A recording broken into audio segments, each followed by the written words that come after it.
ముఖ్యంగా ఈరోజు 2026-27కు సంబంధించిన బడ్జెట్పై ప్రధానంగా మాట్లాడతాను.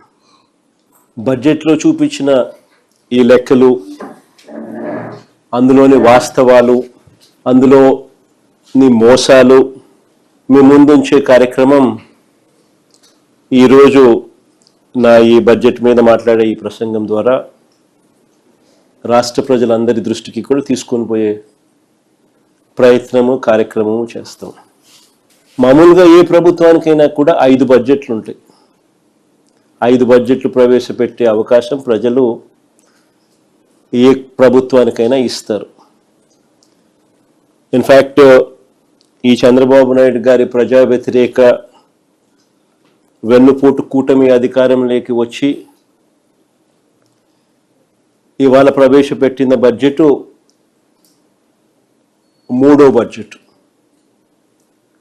అంటే ఇక మిగిలి ఉండదు కేవలం 2 బడ్జెట్లు మాత్రమే మిగిలి ఉన్న నేపథ్యం.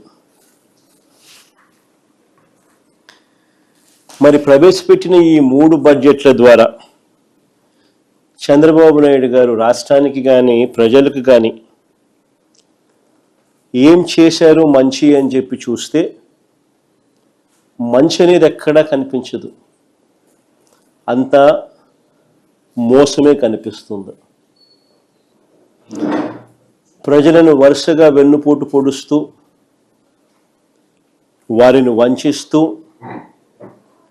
చంద్రబాబు నాయుడు గారు ప్రవేశపెట్టిన బడ్జెట్ ఈ 3వ బడ్జెట్. వరుసగా 3వ బడ్జెట్లోనూ